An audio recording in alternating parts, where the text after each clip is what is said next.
Hello दोस्तों, welcome back to our YouTube channel booster nursing career point. दोस्तों, booster nursing career point में जुड़े रहिएगा और अपने इस क्लासेस का हेमेटोलॉजी का आनंद उठाइएगा। ये नॉर्सेट जो 3 जून को कंडक्ट होना है, उसके लिए आपके लिए ब्लड हेमेटोलॉजी और इसके साथ में रीनल सिस्टम, फंडामेंटल, ओबीजी, इनकी क्लासेस आपके लिए कंटिन्यू स्टार्ट कर दी गई हैं। तो जुड़े रहिए, लगातार बने रहिएगा नॉर्सेट तक और आनंद लीजिएगा अपनी क्लासेस का बूस्टर एनसीपी के साथ। दोस्तों, इस चैनल को शेयर सब्सक्राइब करना ना भूलिएगा। चलिए स्टार्ट करते हैं आज की क्लास। जो हम बोल रहे थे पूरी सीरीज में क्लासेस लेके आएंगे। प्रीवियस हमने 4 क्लासेस अपलोड कर दी हैं ब्लड की। नेक्स्ट आज जो क्लास होने वाली है वो 5th क्लास होने वाली है और ऐसा हमारे थंबनेल में मेंशन है इधर। तो हम आज स्टार्ट करते हैं 5वीं क्लास।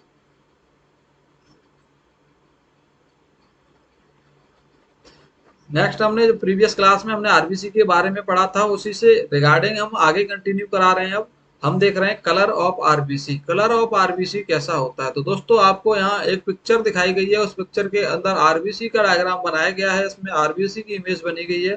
तो इस आरबीसी की इमेज में आपको दिख रहा होगा इनका कलर कैसा है। आरबीसी बहुत सारी संख्या में यहाँ पे दिखाई गई है।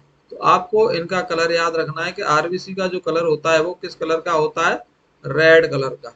आरबीसी का कलर क्या होता है? रेड। दोस्तों, अगर आपसे पूछा जाए कि आरबीसी के पास ऐसा क्या है, आरबीसी के पास ऐसा क्या है जो इसको रेड बनाने में हेल्प करता है, तो आपको आंसर देना है आरबीसी के पास हीमोग्लोबिन है। हीमोग्लोबिन होता है। हीमोग्लोबिन के पास क्या है? तो हीमोग्लोबिन में हीम और ग्लोबिन दो होते हैं, तो उसमें से ओनली और ओनली एक पार्ट जो हीम है वो क्या बनाएगा? आरबीसी का फॉर्मेशन बनाने में हेल्प करता है, आरबीसी का रेड कलर करने में हेल्प करता है।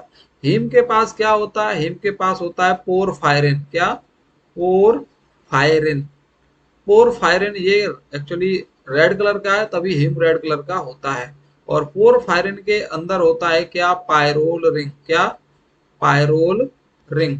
तो एक्चुअली में जो रेड कलर का सब्सटेंस देखने को मिलता है वो क्या होता है? Pyrrole ring. एक्चुअली में जो रेड कलर की है वो पायरोल रिंग है और कुछ भी नहीं है। पायरोल रिंग रेड कलर की है, तभी पोरफायरिन रेड कलर का हो पा रहा है। और पोरफायरिन रेड कलर का है तभी हीम रेड कलर का हो पा रहा है, और हीम रेड कलर का तभी हीमोग्लोबिन रेड कलर का बन रहा है। और इसी हीमोग्लोबिन के कारण आरबीसी का कलर कैसा देखने को मिल रहा है? रेड कलर का देखने को मिलता है। चलिए नेक्स्ट चलते हैं दोस्तों। हमें पढ़ना है यहाँ पे स्ट्रक्चर ऑफ आरबीसी। क्या? Structure of RBC. तो स्ट्रक्चर ऑफ आरबीसी को पढ़ने के लिए आपको पता होना चाहिए कि जो आरबीसी होती है वो कैसी सेल होती है।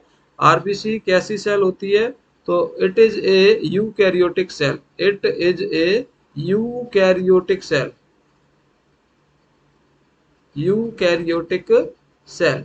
आरबीसी यूकैरियोटिक सेल होती है। सेल दो तरह की होती है, यूकैरियोटिक और प्रोकैरियोटिक। उसमें से आरबीसी कौन से टाइप की सेल है? यूकैरियोटिक सेल होती है। It is non nucleated cell. It is non nucleated cell. इसके अंदर न्यूक्लियस नहीं होता। It is non nucleated.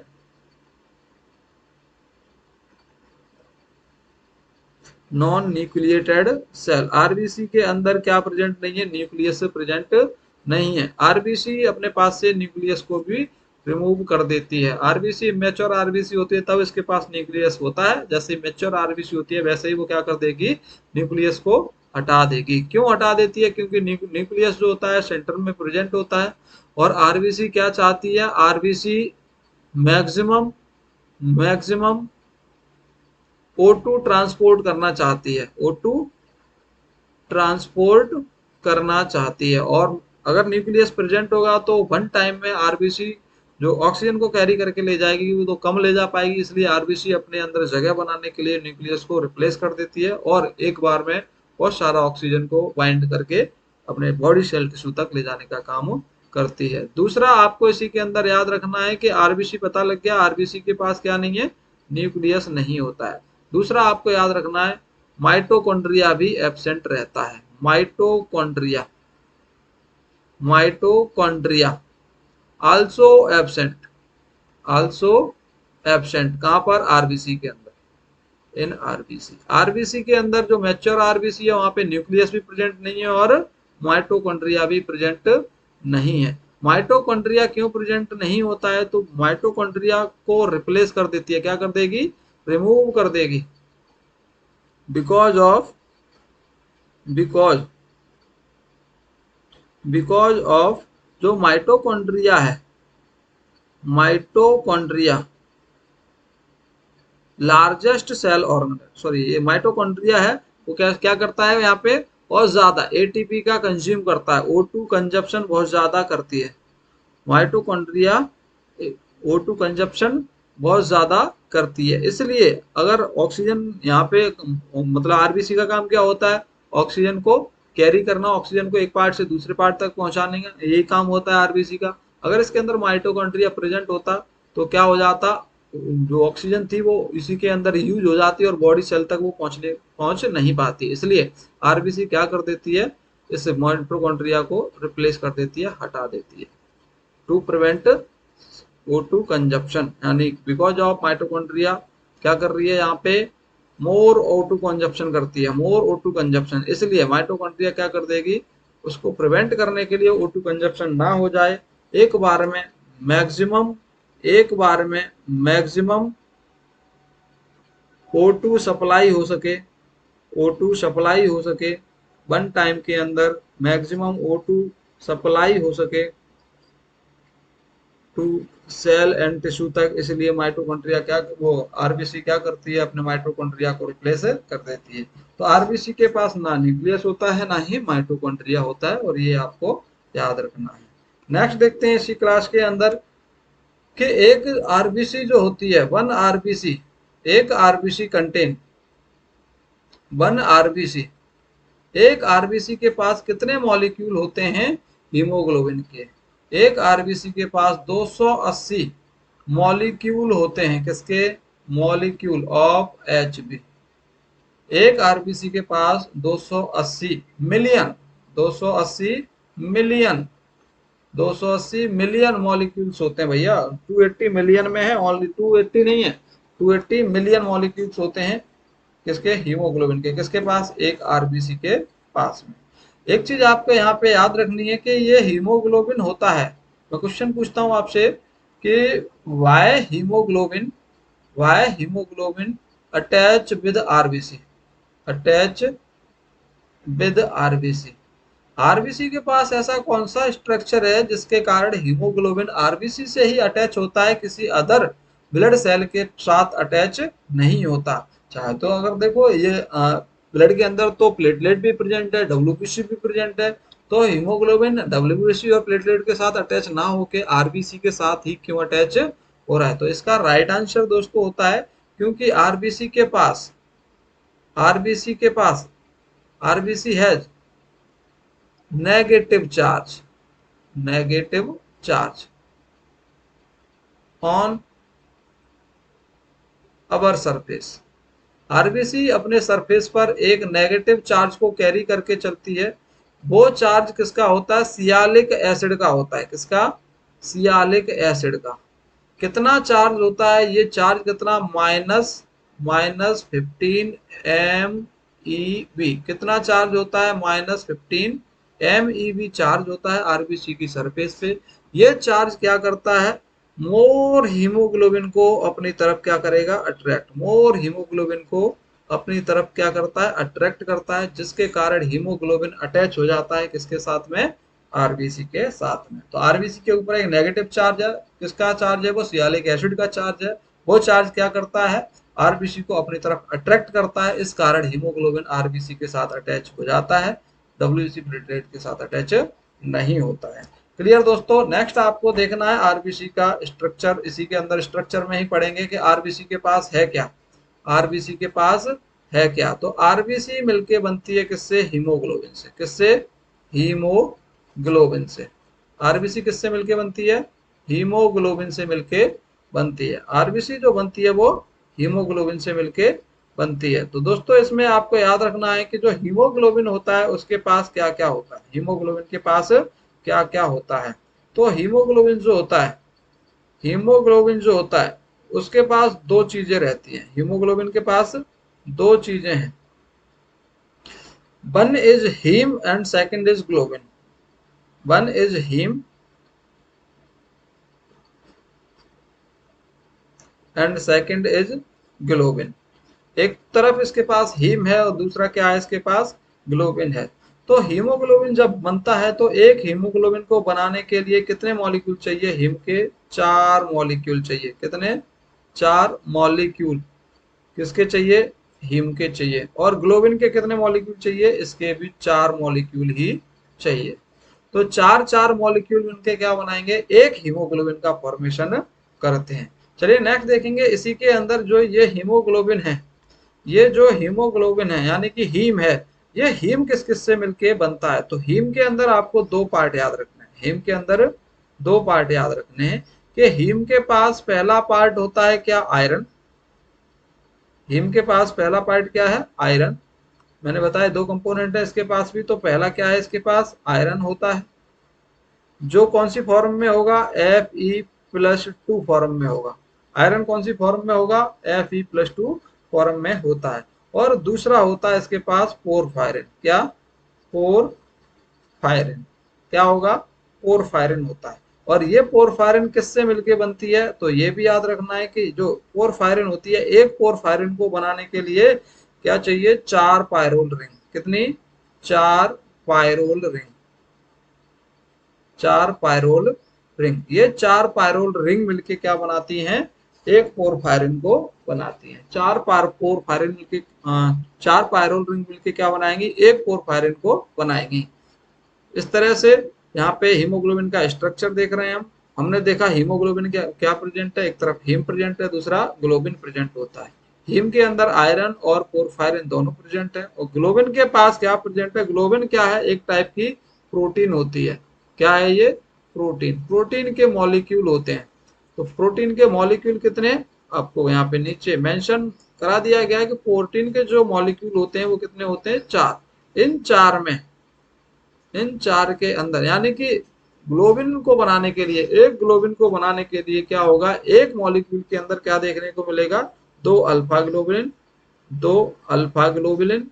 Colour change करता हूँ, ये क्लियरली विजिबल नहीं होगा आपके लिए। हम्म एक ग्लोबिन मॉलिक्यूल को बनाने के लिए क्या होंगे, 2 होंगे यहाँ पे अल्फा ग्लोबुलिन चेन, और 2 ही आपको देखने को मिलेंगे क्या, बीटा ग्लोबुलिन। 2 अल्फा ग्लोबुलिन और 2 बीटा ग्लोबुलिन।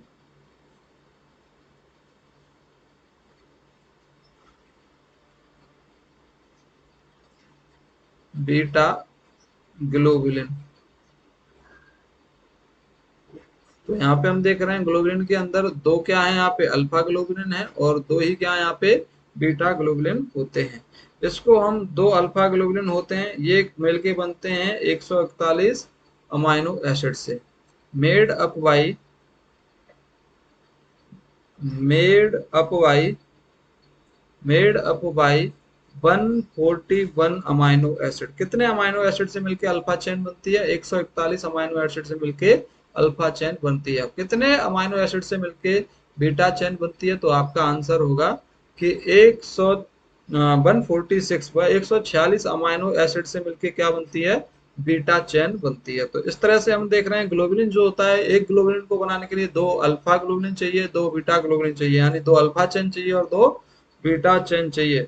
इसमें जो अल्फा चेन है वो 141 अमाइनो एसिड के द्वारा बनती है, और बीटा चेन जो है वो कितने अमाइनो एसिड के द्वारा मिलके बनेगी, 146 अमाइनो एसिड के द्वारा मिलके बनेगी।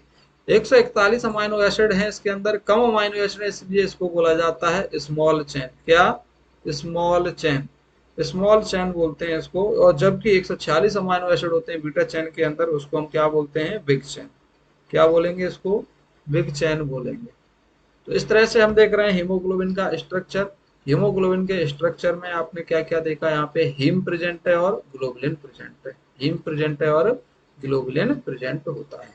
चलिए नेक्स्ट देखेंगे इसी के अंदर के कितना हीम चाहिए एक हीमोग्लोबिन को बनाने के लिए, और कितना ग्लोबुलिन चाहिए एक हीमोग्लोबिन को बनाने के लिए, कितने आयरन चाहिए एक हीमोग्लोबिन को बनाने के लिए, कितने पोरफायरिन चाहिए एक हीमोग्लोबिन को बनाने के लिए, और कितने ग्लोबुलिन चाहिए, अल्फा ग्लोबुलिन चाहिए, बीटा ग्लोबुलिन चाहिए एक ग्लोबुलिन को बनाने के लिए।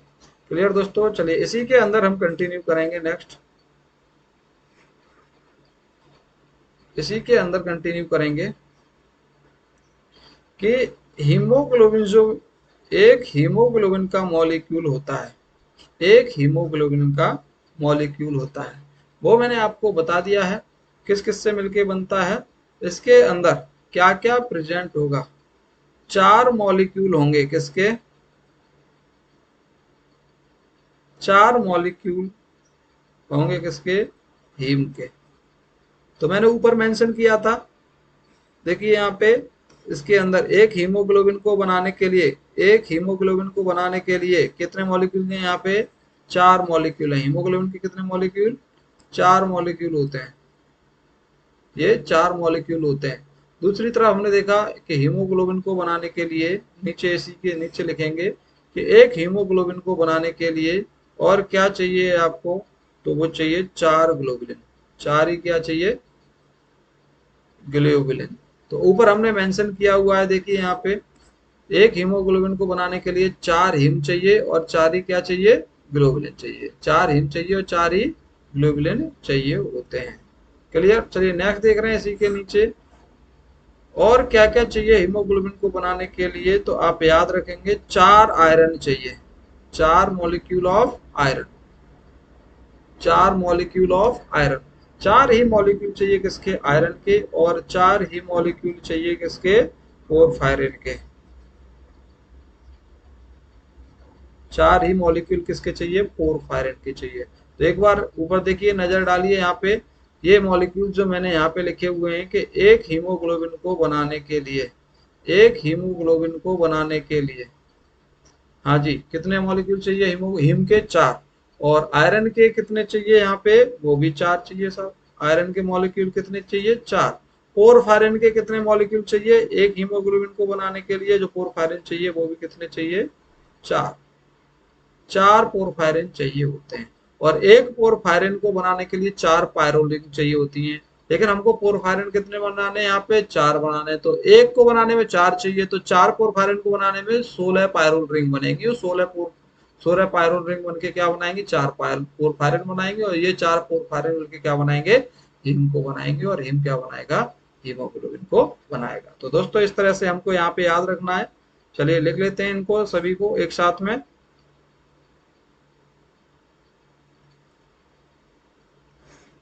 हाँ जी, क्या क्या चाहिए, एक हीमोग्लोबिन को बनाने के लिए चार मॉलिक्यूल चाहिए, हीम के चार मॉलिक्यूल चाहिए, ग्लोबुलिन के चार मॉलिक्यूल चाहिए किसके, आयरन के, और चार ही मॉलिक्यूल चाहिए किसके, पोरफायरिन के। और एक पोरफायरिन किससे मिलकर बनती है, ब्रैकेट में यहाँ लिख लेना, एक पोरफायरिन, एक पोरफायरिन को बनाने के लिए क्या चाहिए, 16 पायरोल, सॉरी चार पायरोल रिंग, कितनी, चार पायरोल रिंग, चार पायरोल रिंग।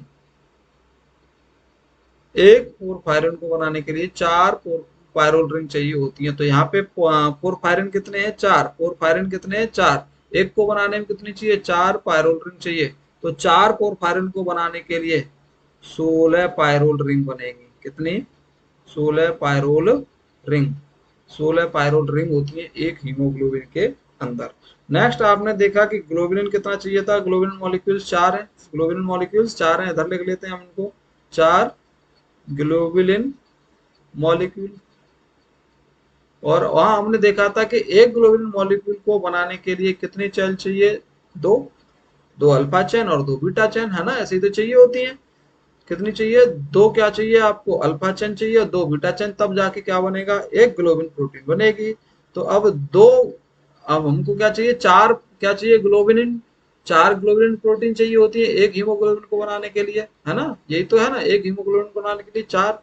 और एक ग्लोबिन प्रोटीन को बनाने के लिए क्या चाहिए था आपके लिए, वो चाहिए था यहाँ पे, एक ग्लोबिन को बनाने के लिए, यानी कि एक ग्लोबुलिन को बनाने के लिए क्या चाहिए होता है आपको, दो अल्फा चेन, दो अल्फा चेन और दो बीटा चेन, यही तो चाहिए होती है आपको, एक ग्लोबुलिन बन जाएगा। तो अब यहाँ पे चार ग्लोबुलिन है, एक ग्लोबुलिन दो अल्फा चेन से मिलके बनता है, तो अल्फा चेन यहाँ पे चार ग्लोबुलिन को बनाने की कितनी अल्फा चेन लगेंगी, आठ, आठ अल्फा चेन, आठ अल्फा चेन या अल्फा ग्लोबुलिन, अल्फा ग्लोबुलिन। और ऐसे ही हम देखेंगे बीटा कितने चाहिए, वो भी कितने चाहिए, आठ बीटा ग्लोबुलिन, 8 बीटा ग्लोबुलिन। इस तरह से हम देख रहे हैं ये क्या कराएंगे, फॉर्म कराएंगे एक हीमोग्लोबिन का। क्या कराएंगे, एक हीमोग्लोबिन का फॉर्मेशन कराते हैं। चलिए एक बार ऊपर देख रहे हैं, इस पूरे को देखेंगे। देखिए यहाँ पे क्या देखने को मिल रहा है आपको, ये देखिए आरबीसी, आरबीसी के पास क्या प्रेजेंट है, हीमोग्लोबिन प्रेजेंट है। आरबीसी के पास हीमोग्लोबिन प्रेजेंट होता है। हीमोग्लोबिन में क्या क्या होता है, हीम होता है और ग्लोबुलिन होता है। हीम और ग्लोबिन प्रोटीन दोनों तरह का कंपोनेंट देखने को मिलता है। नेक्स्ट आपको देखोगे आप इसके अंदर,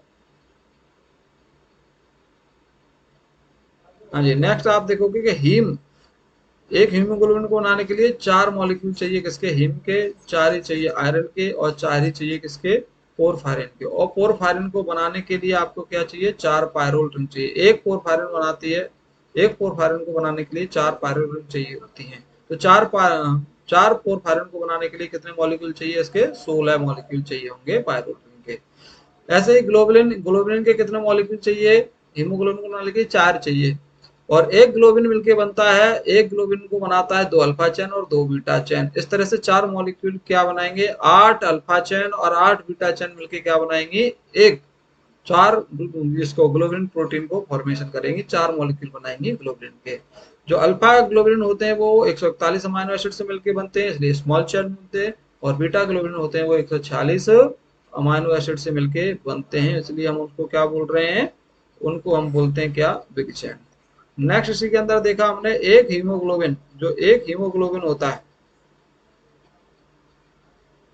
एक हीमोग्लोबिन देखिए इधर, ये जो हीमोग्लोबिन है उसके लिए बनाने के लिए 4 मॉलिक्यूल हीम के चाहिए, 4 मॉलिक्यूल ग्लोबिन के चाहिए, 4 मॉलिक्यूल आयरन के चाहिए, 4 मॉलिक्यूल पोरफायरिन के चाहिए, 4 मॉलिक्यूल पायरोलिन के चाहिए, और 4 ग्लोबिन मॉलिक्यूल चाहिए। और एक ग्लोबिन को बनाने के लिए 2 अल्फा चेन चाहिए होती है, 2 बीटा चेन। इसके हिसाब से 4 ग्लोबिन को बनाने के लिए क्या चाहिए, 8 अल्फा चेन और 8 बीटा चेन। तो एक एचबी के अंदर क्या क्या प्रेजेंट है, एक एचबी के अंदर 4 मॉलिक्यूल हिम के होते हैं, 4 मॉलिक्यूल ग्लोबिन के होते हैं, 4 मॉलिक्यूल आयरन के होते हैं, 4 मॉलिक्यूल पोरफायरिन के होते हैं, 16 मॉलिक्यूल पायरोलिन के होते हैं, और 4 मॉलिक्यूल ग्लोबिन प्रोटीन के होते हैं। उसमें से 8 अल्फा चेन होती हैं और 8 बीटा चेन होती हैं। इस तरह से आपको स्ट्रक्चर याद रखना है।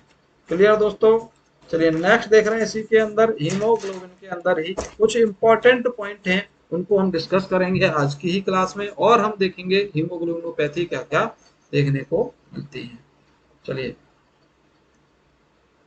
नेक्स्ट देख रहे हैं इसके अंदर कि एक हीमोग्लोबिन का जो मॉलिक्यूल होता है, one haemoglobin molecule, one molecule of haemoglobin, एक हीमोग्लोबिन का मॉलिक्यूल कितने ऑक्सीजन के मॉलिक्यूल को कैरी करता है, मैक्सिमम 4, मैक्सिमम 4 मॉलिक्यूल ले जाएगा किसके, ऑफ ऑक्सीजन के।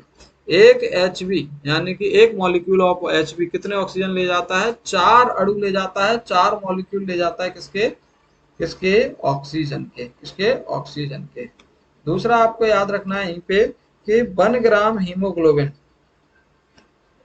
1 ग्राम हीमोग्लोबिन, जो 1 ग्राम हीमोग्लोबिन होता है वो 1 ग्राम हीमोग्लोबिन कितनी ऑक्सीजन को पकड़ के ले जाएगा, 1.34 ml, 1.34 ml। दिखाई दे रहा है क्या आपको, ये नहीं दिख रहा तो मैं दूसरे कलर से नोट कर रहा हूँ इसको।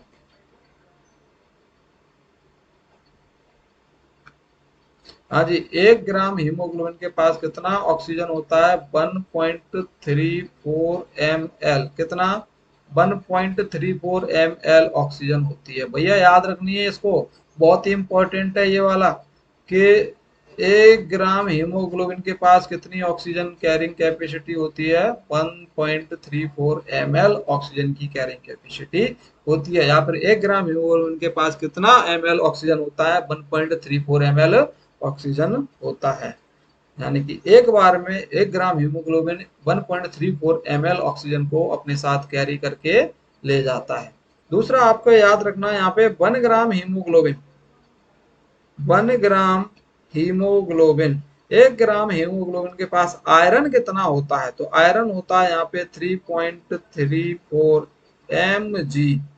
आयरन कितना होता है, आयरन कितना है यहाँ पे 3.34 mg आयरन। 1 ग्राम हीमोग्लोबिन के पास 1.34 ml ऑक्सीजन रहती है और 1 ग्राम हीमोग्लोबिन के पास 3.3 mg आयरन रहता है, मिलीग्राम आयरन रहता है। तो दोनों ही यहाँ पे बहुत इंपॉर्टेंट है। एक को मैं हाईलाइट करूंगा यहाँ पे क्योंकि यहाँ पे कम विजिबल हो रहा है, सॉरी।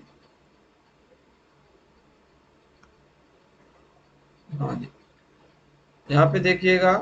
हाँ जी, इसको मैं क्या करना है, इसको दोनों को ही जो ज्यादा इंपॉर्टेंट है उनको मैंने क्या किया है, बंद किया है बॉक्स के अंदर। तो आप भी इसको नोट डाउन करें और इसको अच्छे से याद करें। 1 ग्राम हीमोग्लोबिन के पास ऑक्सीजन कितनी होती है, 1.34 ml ऑक्सीजन होती है। और 1 ग्राम एचबी के साथ, 1 ग्राम हीमोग्लोबिन के साथ कितना आयरन अटैच होता है, तो लिख लेना 1 ग्राम हीमोग्लोबिन के पास 3.3 mg आयरन रहता है। 1.34 mg आयरन। चलिए एक चीज और याद रखनी है, 100 ml ब्लड के पास,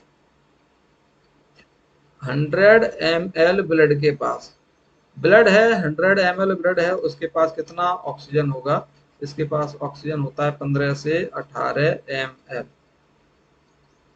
15 से 18 ml ऑक्सीजन।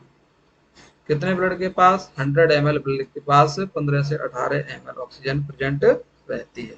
क्लियर दोस्तों? आई होप कि आपको ये क्लास समझ में आई होगी यहाँ तक।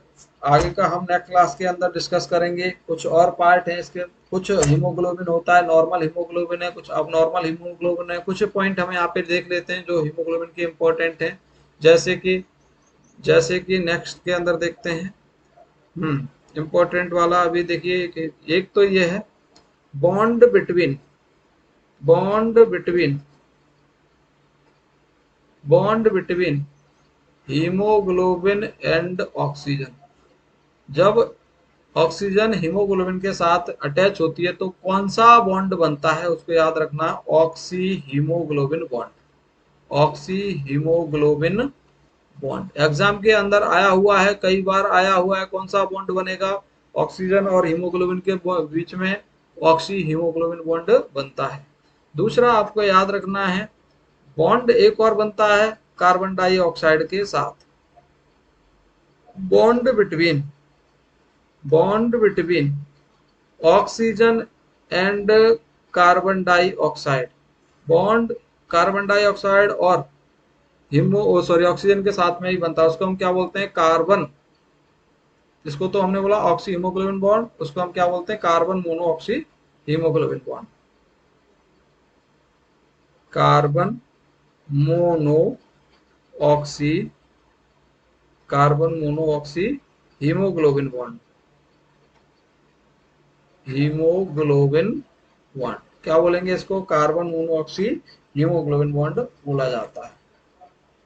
क्लियर दोस्तों? ये आपको याद रखने हैं, नॉर्मल सी चीजें कराई हैं यहाँ पे, कुछ ज्यादा बेसिक सा नहीं बताया है। कल की क्लास में हम बताएंगे कौन से नॉर्मल हीमोग्लोबिन होते हैं, कौन से अब नॉर्मल हीमोग्लोबिन होते हैं, और क्या क्या उससे डिसऑर्डर देखने को मिलते हैं। पूरा क्लासिफिकेशन पढ़ेंगे नेक्स्ट क्लास के अंदर। तब तक जुड़े रहिएगा बूस्टर नर्सिंग कैरियर पॉइंट के साथ में, और अपने उज्जवल भविष्य की कामना करते हुए अब जुड़ जाइए, लग जाइए। नॉर्सेट 3 जून को है, उसके लिए अच्छे से प्रिपेयर करते रहिएगा। Thank you class.